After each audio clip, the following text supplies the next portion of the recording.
How's it going, folks? Just gonna make a little video where I tell you a little story about something that happened over in Thailand around this time last year.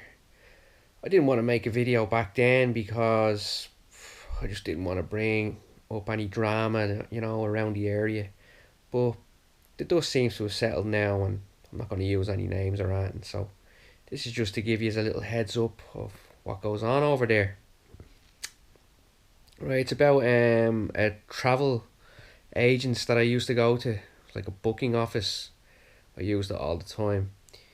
I used it like the first time I ever went to Lamoy about 10 years ago. And then when I started going back there on a regular basis 5 years ago, it was still there. And I used it to get my boat and bus journey back to Bangkok when I was leaving the island. And yeah, I just used it all the time, and then Jenny started using it all the time as well, and we kind of became friends with the girl who ran the place. So yeah, I would always get like a boat and bus going back to Bangkok. If Jenny was ever going back to visit family, she'd go through there, get a boat and a bus. And the girl that ran the place, to look at her, like, you swear butter wouldn't melt in her mouth. I swear to God. She had that real little innocent kind of, school teacher look about her, or, you know, real like kind of eloquent, real office attire on her and everything, like, where lovely little like formal clothing. She had little braces on her teeth. Sometimes she's wear glasses and all. She spoke perfect English. She was real polite. Really presented herself very well. And yeah, I'd always get like the boat and the bus back to Bangkok. But I remember one time I went to book the boat and the bus. I just love the travelling. I just love looking out the window, taking in the sights and all that. And I love getting on the boat and everything. I just think it's part of the adventure. But I remember one time there was no tickets left for the boat or the train either. Sometimes I'd get the train as well.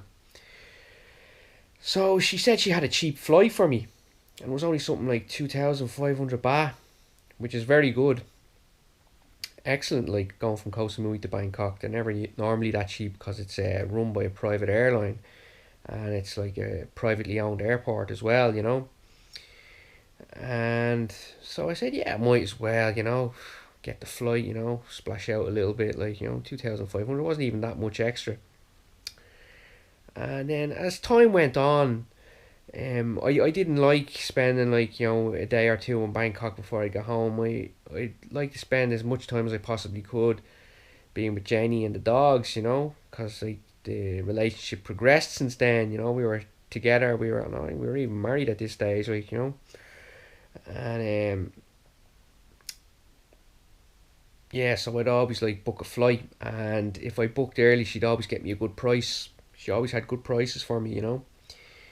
And one time, yeah, around last year before I came over, she turned up at the shop, the girl who rang the booking agent, asking Jenny for a lend of money. She needed 5,000 baht. And, it's been years now, like, since, like, they'd known each other, and she always looked after us well with good prices on tickets and everything. And Jenny thought, a friend in need is a friend indeed. So Jenny didn't hesitate to give her the 5,000 baht. Said, yeah, there you go, pay me back whenever you can. Anyone was delighted. So I came back and we were on Samui and everything, and I remember she turned up at the shop one day and she was just saying that like she hasn't got the money and all that, and um, she'll get it back to her like probably by the end of the week and all. And Jenny was like, yeah, don't worry about it, it's okay, whenever you can. And that reminded me, I thought, oh geez, I must go and see her and see can she get me a flight back to Bangkok. I might as well get it now. She'll probably sort me out with a good deal, get it on the cheap. And Jenny said, that's a good idea.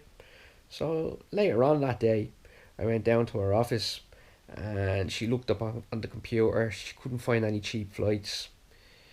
And I didn't want to get the bus or the train. I wanted to stick around for as long as I could.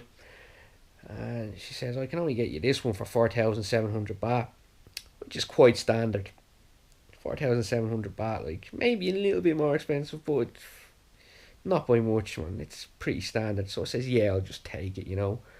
So I bought the ticket there and then, and she says, I tell you what, I'm going to process your ticket for you. It might take a while, but I'll drop it down to the shop for you later on in the day. And I says, oh yeah, no worries.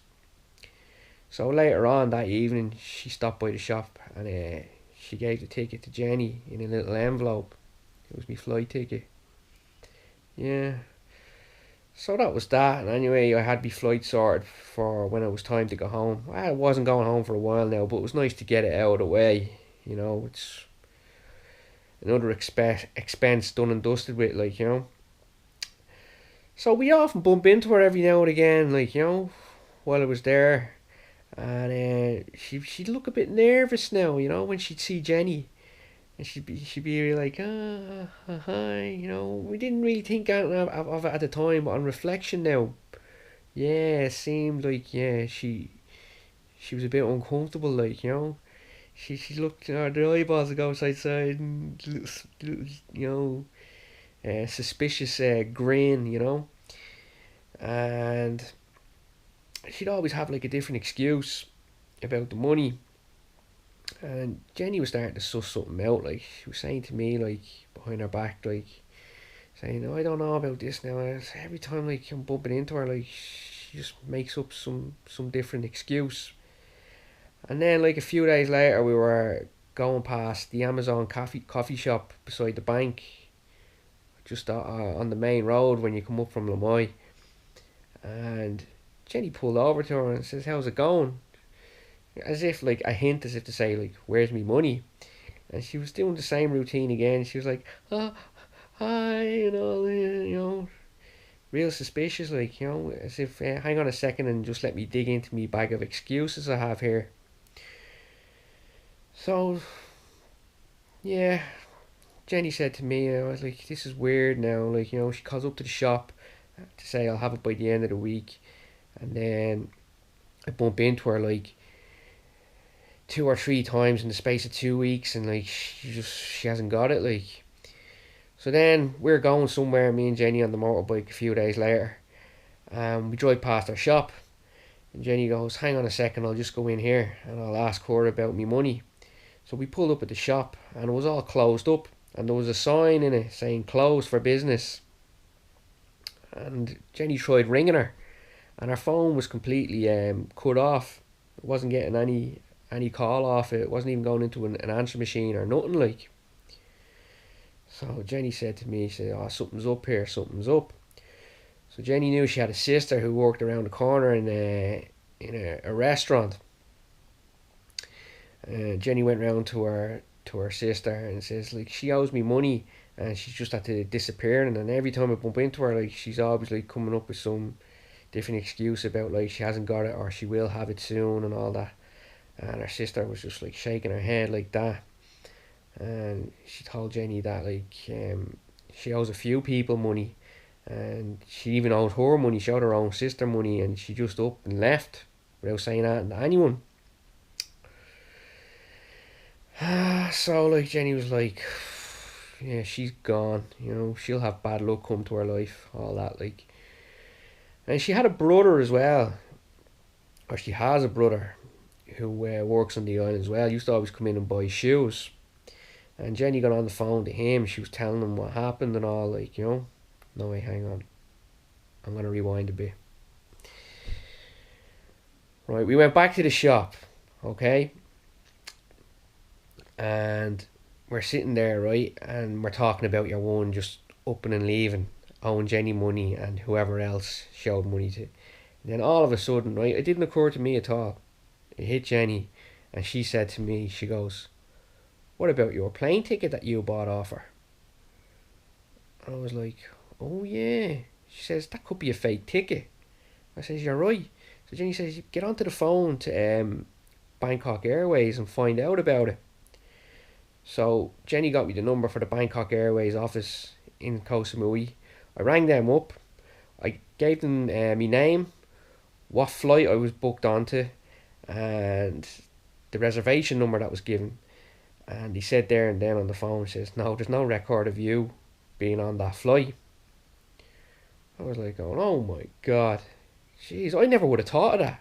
I would have just rocked up, on the day I was supposed to fly, and I wouldn't have been on a wouldn't have been on a plane. I wouldn't have been on a plane. And then like, what if I had missed that plane? What if they couldn't have got me on it? I would have missed my plane from Bangkok back home to Ireland then as well. It would have cost me even more money. I'd have been left in the shitter, hung out to dry. I was like saying to Jenny, God, good job you said that to me, isn't it? Like, so then I had to go online and I had to book another one. That's what 4,700 baht for like my ticket, and like I had to pay for a new one like pretty much the same. I paid might even probably a bit more, 4,800 or something like that, around the same. But like, yeah, she gave me a fake. She took the money off me and gave me a fake ticket. Yeah, that's what she done. You'd never think of it to look at her. You'd swear butter wouldn't melt. I swear to God. And she had a brother then as well, right? Who works on the island. He comes in and buys shoes a lot of the time. Always buying shoes. And Jenny got on the phone to him and told him what was going on, what his sister done, and he was disgusted. He was like, he was there going, oh, can't believe she done that. I hate her for doing that and all. Like, and she told him about my plane ticket as well, and she was like, oh, she did that to Paul and all. He's such a nice man. And he said, I'm gonna give Paul the money back for that ticket. I don't like what my sister done, you know. Well, Jenny said that to me. Yeah, he's gonna give you the money back for the ticket, and I was like, that's nice of him, but I'll believe it when I see it, And it's true, he never gave me the money back. He used to always like walk by the shop and he'd look in and give a big wave. Now, if he ever walks by the shop, I think he tries to avoid the place. And if he ever does walk by, like, he looks away, avoids eye contact. I know, like I wasn't expecting him to give him money. He didn't have to say that. So like, I don't know why he bothered. Like, I don't know why he bothered like saying that. Like, even if he didn't offer like to give me the money back, I'd still be friends with him no matter what. Like, I've actually lost respect for him for saying that he's going to give the money back, and then like just realizing, no, there's no way I'm giving him that money back. Like, and trying to avoid me. Silly. If he said nothing, I would have just carried on as if we were friends, same as before. But anyways, yeah. So I went home. I got a new ticket. I went home, and then I came back to Thailand, and I went down to Bookshop Paul from Liverpool and Island Books to get something to read. I spend about 20 minutes, I do, trying to pick out a new book, and then I spend about an hour sitting there with Bookshop Paul from Liverpool, just chatting away. And I was telling him the story about your one in the booking office, the travel agent. And as I continued on telling the story, his smile just got bigger and bigger and bigger. And I said, you know something, don't you? And he started saying to me, yeah, around the same time that happened to you, I had a guy from Austria in here telling me the exact same story. And he went to the police station and reported it. And the police told him that on that same day, 10 other people made the same report of fraudulent tickets from the same office. And there's like, something like 50 or 60,000 bahts worth of fraudulent tickets she done over. Locked up the shop, then just bounced out of town. So that's the stuff that goes on over there. So ever since that happened, folks, I never go to them offices anymore. I just do everything online. And I thought I'd just share the story with you, so you have an idea of what can possibly happen to you over there. Alright, so safe travel, folks, and mind yourselves, alright? Thank you.